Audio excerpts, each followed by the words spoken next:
बिस्मिल्लाहिर्रहमानिर्रहीम। अस्सलाम वालेकुम। दुनिया भर के मज़लूम और बेनवा लोगों को मेरा सलाम। हेलो पाकिस्तान। इमरान ख़ान के हवाले से एक ऐसा बयान जिसको ट्विस्ट नहीं, सहाफ़ती बदयांती, येलो जर्नलिज़म, लिफाफा लिफाफी, टोकरा टोकरी के ज़रिए से मस्ख़ करने की कोशिश की गई, वो नाकाम हो गया। बयान क्या था? एक इंटरव्यू में इमरान ख़ान ने कहा कि मेरे ख़िलाफ़ पहले जो साबिक़ आर्मी चीफ़ थे जनरल बाजवा, अमेरिका के पास जाके उनको बताया और सिखलाया और पढ़ाया, जिसके नतीजे में एक साइफ़र आया। ये सीक्वेंस है पूरा। और साइफ़र के नतीजे में साजिश आई, साजिश के ज़रिए मुदाखलत आई और रिजीम चेंज हो गई। और फिर दूसरा सवाल जो जिसने इंटरव्यूअर ने किया वो ये था कि क्या आप अमेरिका को भी ज़िम्मेदार समझते हैं? तो उन्होंने कहा कि ज़ाहिर है वहाँ एक ऑफिशियल मीटिंग हुई है, ऑफिशियल नोट्स उसके बने, ऑफिशियल साइफ़र आया, तो ज़िम्मेदारी से कैसे बरी-उज़्ज़िम्मा करार दिया जा सकता है। इसके बारे में जो प्रोपेगेंडा किया गया वो दो हिस्सों पे मुश्तमिल है। एक तो ये था कि एक ऐसे लम्हे में जब इमरान ख़ान के हवाले से एक एतराफ़े जुर्म सामने आया कि उनकी हुकूमत को मैंने उड़ाया था, उनको मैंने घर भिजवाया था, रिजीम चेंज मैंने करवाई थी, इसलिए वो पाकिस्तान के लिए ख़तरनाक थे, वो पाकिस्तान तोड़ने वाले थे।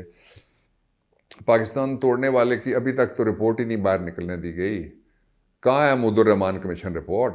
पाकिस्तान तोड़ने वालों की जो भी ज़िम्मेदार हैं, वो किसी भी सफ़ेद कपड़ों में हों, किसी और रंग के कपड़ों में हों, उनको कौम के सामने लाना चाहिए। इसलिए कि एशिया की तारीख़ में शायद ही इतना बड़ा साना किसी दूसरे मुल्क ने देखा हो जितना बड़ा साना पाकिस्तान ने देखा कि एक बाजू पूरा टूट गया और काट के ले गए दिन दहाड़े, और विटनेस टू सरेंडर की किताबें लिखते रहे वो जो उस सारे ऑपरेशन में शरीक थे। और मैंने डाका डूबते देखा कि किताबें लिखते रहे, और मेरे आखिरी इतने दिन वो किताबें लिखते रहे।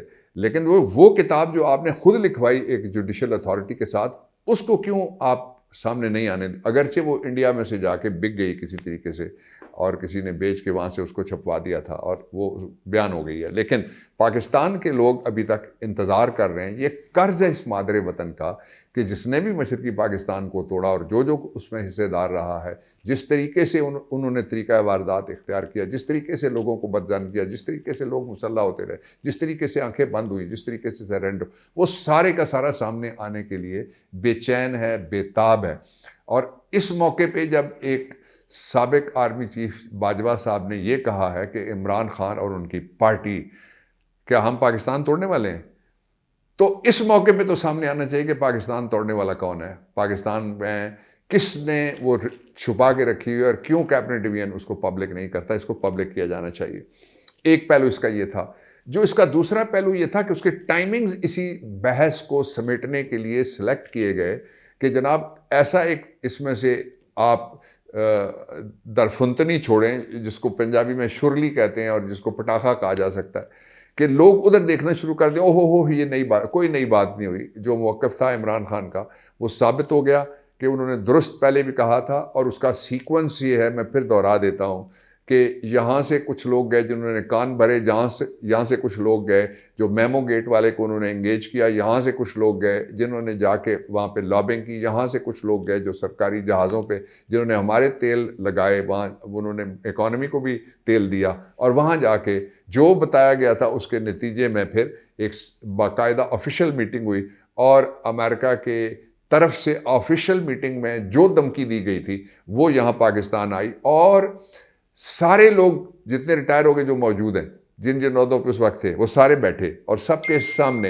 एक बार नहीं दो दफ़ा इमरान खान के दौर में नेशनल सिक्योरिटी काउंसिल ने कहा कि मुदाखलत हुई है, डिमार्श किया गया, और यानी उनको बुला के एक तरह से डपट पिलाई गई। अमेरिका को कहा गया कि आपने बिल्कुल गलत किया और आपको ये नहीं करना चाहिए था। फिर जब हमारी हुकूमत ख़त्म हुई और एक इम्पोर्टेड साइफ़र के ज़रिए से निज़ाम को जबरन पाकिस्तान के ऊपर मुसल्लत किया गया, तब भी दो दफ़ा उसी कमेटी की मीटिंग हुई, और उसमें ये बात मानी गई। सिर्फ ये कह देते साजिश नहीं। अब तो साजिश जब खुद बोले, वो कहने वाला जब कहे कि जी मैंने किया है, तो उसको कैसे रोका जा सकता है कि आपने इतराफ़ी जुर्म नहीं किया? इसके ऊपर भी प्रोब होनी है। मैंने जिस तरह कल आपको जक्स्टा पोज करके बताया था कि कौन कौन से ऐसे मामलात हैं जिन पे प्रोब पहले हो चुकी है, यानी इंक्वायरी। प्रोब का मतलब इंक्वायरी का मतलब तफ्तीश, तफ्तीश का मतलब है कोई लीगल एक्शन।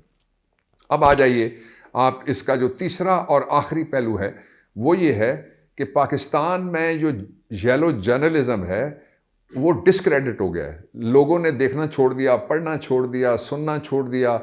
और किधर देखते हैं लोग? जो इंडिपेंडेंट आवाज़ें लोग इधर देखते हैं, वो आवाज़ उठती है, लाखों में चली जाती है। इनको पूरी रियासत और पूरा निज़ाम और पूरा पीटीवी और पूरा जो कुछ भी है सरकारी, वो सारे मीडियम्स भी इस्तेमाल करके बेचारों की दाल नहीं गलती। और इसलिए कि ये डिस्क्रेडिट होने के बाद लोग इनकी अब कोई बात सुनने के लिए तैयार नहीं। इसलिए इमरान का बयानिया अपनी जगह पे मौजूद था, है और रहेगा। और इंशाल्लाह इसके नतीजे में जो इंकशाफात सामने आ रहे हैं, मैं एक इंकशाफ मैं भी कर देता हूँ। वो इंकशाफ ये है कि ये सब बोलेंगे रिजीम चेंज, सब बोलेंगे, इसलिए कि पाकिस्तान में ये बड़ी क्रेडिबल बात है कि कोई इदारा इस वक्त ऐसा नहीं है, कौमी इदारा, जिसके अंदर रिजीम चेंज की नाकामी का इतराफ़ ना किया जा रहा। इसके नतीजे में इतराफ़ और भी सामने आएंगे। That was one side which I wanted to bring. दूसरा ये है कि एक बड़ी ख़तरनाक खबर आ रही है, अल्लाह करे झूठ हो। मैंने अपना वकालतनामा जो कॉलम है मेरा, उसमें मैंने लिखा था अल्लाह करे यूक्रेन वाली बात झूठ हो। अब जो यूक्रेन वाली बात है, इंडिया पहले देख लीजिए, रशिया चाइना का बहुत करीबी स्ट्रेटेजिक एलाई है, स्ट्रेटेजिक एलाई है रशिया और चाइना दोनों। और चाइना के साथ जंग है, गोलावान वादी उन्होंने अपनी जो बाउंड्री थी वो ठीक कर ली, और चाइना ने सारी जगह पे, और अभी भी उनके इलाके जो है चाइना कहता है कि हमारे इंडिया के कब्जे में, वो उनके ऊपर जिनका दावा है वो लेंगे, आज नहीं तो परसों ले लेंगे, अगले साल ले लेंगे, जब भी उनको होगा वो अपने प्लान के मुताबिक उसको लेंगे यकीनन। लेकिन इंडिया ने रशिया के साथ अपने ताल्लुकात रखे और दो फायदे उठाए, एक सस्ता तेल और एक सस्ती गंदम, अपने लिए तवानाई ले रहे हैं। पाकिस्तान को क्या कौम ये पूछना चाहती है कि क्या पाकिस्तान को किसी नई जंग में धकेला जा रहा है?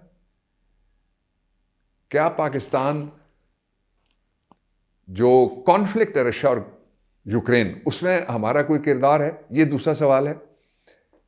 और अगर ऐसा नहीं है तो जो नाम लिया जा रहा है पाकिस्तान का बैनुल अक़वामी मीडिया में, इंडियन मीडिया में, रशिया के जो इन्वॉय हैं इंडिया के अंदर, उन्होंने भी लिया है पाकिस्तान का अगर नाम, तो इसके ऊपर हमारी हुकूमत क्यों खामोश है? ये अगला सवाल है। तीसरी बात, जो नून लीग है उसके हवाले से जो दो बातें आप जहन में रखें, और फिर मैं एक और आपके सामने चीज़ वो भी दो हिस्सों में मैं रखूंगा। पहली बात ये रखें कि नून लीग जब पहली दफ़ा आई तो पाकिस्तान ग्रे लिस्ट में गया, रिकॉर्ड निकाल के देख लें। नून लीग जब दूसरी दफ़ा अब आई है तो पाकिस्तान, ये आई तो वैसे कोई 8वीं 9वीं दफ़ा है, पंजाब आप मिला लें, दूसरी दफ़ा अब आई है तो पाकिस्तान कंगाल मुल्कों की लिस्ट में चला गया है, जिसके पास $2 अरब से ज़्यादा के पैसे नहीं हैं। खुदा न खास्ता हमें फ़ौरन जंगी जहाज़ उड़ाने पड़ जाएं, सारे टैंक चलाने पड़ जाएं, सारी आबदोज़ें हमें चलानी पड़ जाएं, खुदा न खास्ता हमें कल कोई और नई चीज़ें हम अपनी दिफा के लिए मंगवानी पड़ जाए, खुदा न खास्ता कोई मैली आंख वाला अंदर छलांग मारने की कोशिश कर जाए, तो हम ये तो कहते हैं कि हम पूरी तरह से तैयार हैं। मुआशी तौर पे क्या हम तैयार हैं? कौमी तौर पे भी हम क्या तैयार हैं? क्या हम इस्तेकाम के एतबार से भी क्या तैयार हैं? आखिरी बात, जिसके दो हिस्से हैं, एक तो ये कि ज़िया मोइनुद्दीन थिएटर की दुनिया का बड़ा नाम, उन्होंने इंटरनेशनल फिल्मों में भी काम किया, एक स्टार थे, बड़ी ज़बरदस्त किस्म की हस्की आवाज़ थी उनकी रहलत हो गई है। और उनके एक जो ग्रैंड भतीजे हैं वो हमारे दोस्त हैं, दिल दिल गाने वाले, उन्होंने ट्वीट करके बताया, और अल्लाह ताला हम उनकी खिदमात को याद रखें, अल्लाह ताला उनकी मग़फ़िरत फरमाए, ये दुआ करनी चाहिए सबको, मेरी आपसे दरख्वास्त है। दूसरा ये कि ये जो बैरून मुल्क जाके मरते हैं हमारे लोग, हक़ का रास्ता है मरना, कहीं भी किसी के लिए वक्त और जगह मुअय्यन कुदरत की तरफ से होती है, हम कोई चूज़ नहीं कर सकते। वो एक दफ़ा नहीं हुआ, बहुत दफ़ा हुआ है। कि पाकिस्तान है, कब्रिस्तान नहीं है सिर्फ। जो भी फौत हो बैरून मुल्क